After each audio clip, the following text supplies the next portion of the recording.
बिस्मिल्लाहिर्रहमानिर्रहीम। Real issues में इरफान अली बुगे तरफ़ां भलीकार। नाज़रीन, खैरपुर मीर्स सिंध जे वॾनि ज़िलनि में शुमार थिए थो। सॼो ज़िलो मसइलनि जे वर चढ़ियल आहे। उतां जा लखें रहवासी अनेक मसइलनि खे मुंहुं ॾियण ते मजबूर आहिनि, बुनियादी सहूलियतुनि खां महरूम आहिनि।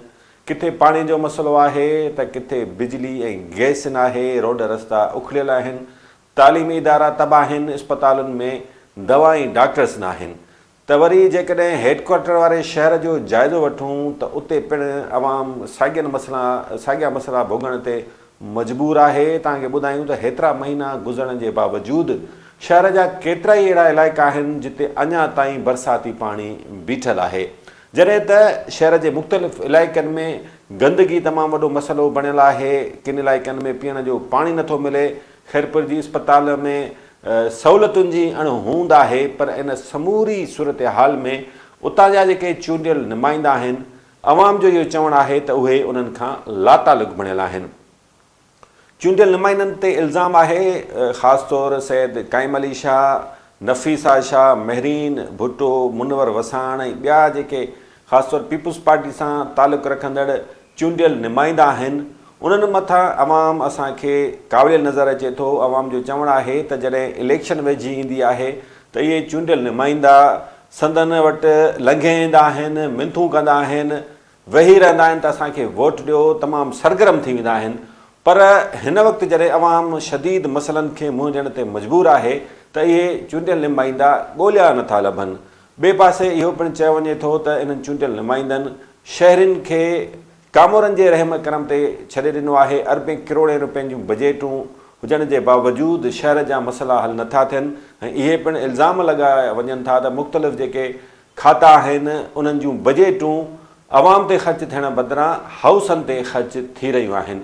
बहरहाल, इन हवाले सां असांखे वधीक आगाह कंदो असांजो रिपोर्टर शकील जामरी। खैरपुर जा शहरी जेको आहे पंहिंजनि बुनियादी मसइलनि जे हल जे लाइ सख़्तु परेशान नज़र अची रहिया आहिनि। खैरपुर जे शहरनि जो इहो चवणु आहे त खैरपुर जा जेके चूंडियल नुमाइंदा आहिनि उन्हनि खैरपुर खे सिर्फ़ु कमाई जो ज़रियो बणाए छॾियो आहे ऐं चूंडियल नुमाइंदा खैरपुर जे मसइलनि जे हल जे लाइ का बि दिलचस्पी नथा रखनि पिया। उन हवाले सां खैरपुर जे शहरनि जो इहो चवणु आहे त खैरपुर में जेके बुनियादी मसइला आहिनि उहे हिन वक़्तु ताईं हल न थी सघिया आहिनि।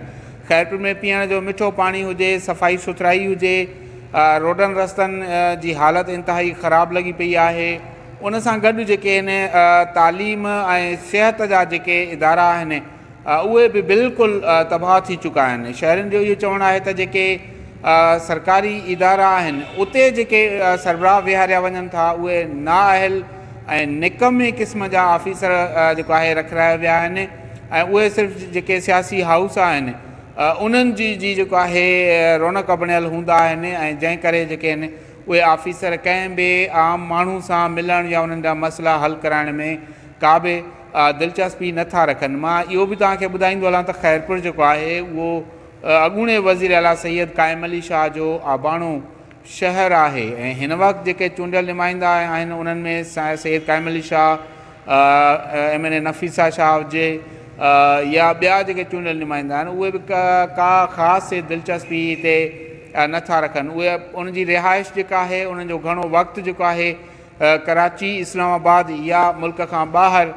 गुज़रे थो पियो ऐं उन हवाले सां जेके चूंडियल नुमाइंदा आहिनि उहे चवंदा आहिनि त भई असां जॾहिं असांखे रखाइण वारा सियासी हाउस आहिनि त पोइ असां कंहिं ॿिए जी जेको आहे फ़िकिर छो कयूं। ऐं शहरी इहो बि चवंदे नज़र ईंदा आहिनि त जेके बजेट आहे जेका सरकारी इदारनि जी उहा जेको आहे मख़सूस हाउसनि ते ख़र्च थिए थी। खैरपुर में जेके अरबें रुपयनि जा प्रोजेक्ट आहिनि, अरबें रुपयनि जा जेके ठीका आहिनि उहे सियासी जेके ठेकेदार आहिनि उन्हनि खे ॾिना वेंदा आहिनि ऐं उन्हनि खां बि जेको आहे एडवांस पेमेंट जेका हूंदी आहे उनखां वरिती वेंदी आहे।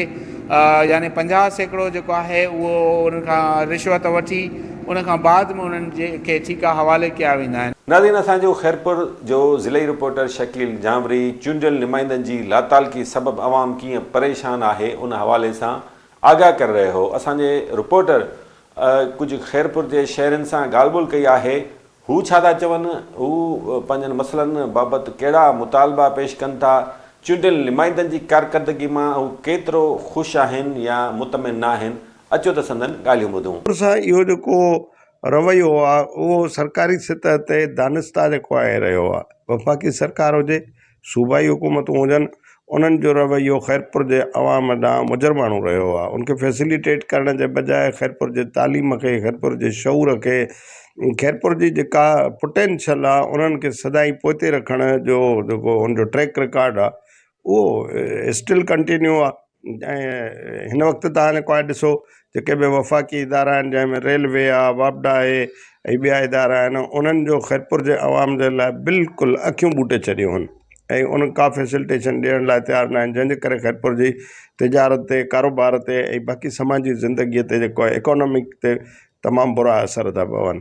अहिड़े नमूने सां जेका सूबाई गवर्नमेंट खे चैप्टर अचनि था, सब्जेक्ट अचनि था, जंहिंमें तव्हांजी सैनिटेशन अचे थी वञे, सिहत सफ़ाई जो जेको आहे इंतिज़ाम अची थो वञे। जॾहिं सफ़ाई न हूंदी त सिहत जो तसवर, खुराक ख़राबु हूंदी, पूरो माहौल ख़राबु हूंदो ऐं डस्ट, मिट्टी, जरासीम सभु जेके आहिनि उहे खाइण पीअण वारनि शयुनि ते तव्हांखे जेको आहे नज़र अचनि था।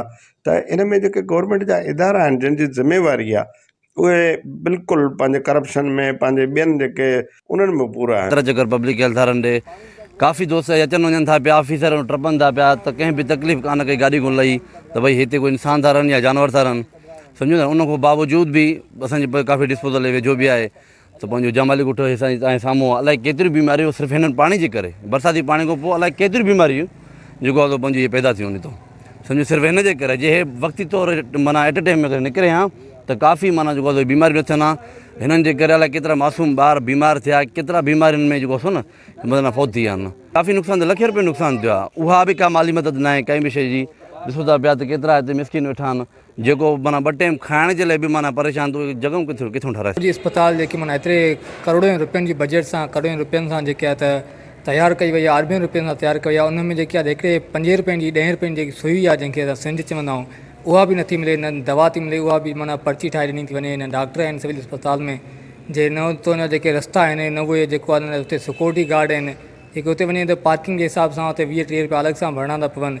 उन्हनि त भंगियुनि जा पैसा खणी वेठा आहिनि। सिविल अस्पताल में जेके ग़रीबनि लाइ दवाऊं थी अचनि उहे खणी वेठा आहिनि। चवंदा असां न दवा आहे, न सामान आहे, न कुझु बि कोन्हे को असां वटि। वञूं ॿाहिरों किराए जा 3-4 ॾींहं रखी अचूं त पोइ सामान। हर ज़िले में बजट्स अचे थी पई, जेका रिक्वायर्ड बजट आहे उहा मिले थी पई, पर बदकिस्मती सां मां खणी तव्हांखे थोरो सच चई वञा त जेका सियासी हाउसिस आहिनि पूरी सिंध में, ऐं ख़ासि करे ख़ैरपुर जा जेके सियासी हाउस आहिनि माशाल्लाह खाइण पीअण लाइ तमामु घणा मशहूरु आहिनि।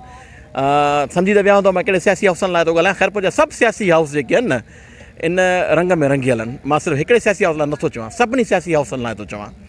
TMA जी बजट अचे थी पई, उतां खयूं था वञनि। जॾहिं तव्हां म्यूनिसिपल एडमिनिस्ट्रेशन जी बजट जॾहिं तव्हां खणंदो त पोइ ख़ैरपुर में छा कमु थींदो आहे, उहो तव्हां पाण सम्झी सघो था, तव्हां साफ़ ई आहियो। बाक़ी जेको ख़ैरपुर खंडर लॻो पियो आहे ऐं ख़ैरपुर बारिशुनि खां पोइ, फ्लड सिचुएशन खां पोइ जेका ख़ैरपुर जी पोज़ीशन आहे उहो आलम आश्कार आहे। बिलियंस ऑफ रुपीस मोहतरम कामिल शाह जे दौर में जेके ख़र्च कया विया, इहे किक बैक्स जे नज़र थिया विया, करप्शन जी नज़र थिया विया। ऐं हिननि बारिशुनि में पूरी ख़ैरपुर जो सिनेरियो पूरी दुनिया ॾिठो, पूरी वर्ल्ड ॾिठो त ख़ैरपुर जेको CM जो शहर रहियो, जिते अरबे रुपया ख़र्च कया विया, सिर्फ़ु पंहिंजा नवाज़ी तहत हाउसनि खे भरियो वियो। अॼु बि पंहिंजा नवाज़ी तहत इहे हाउसिस लॻा पिया आहिनि। पोइ छा शहरनि जो भलो धूड़ थींदो?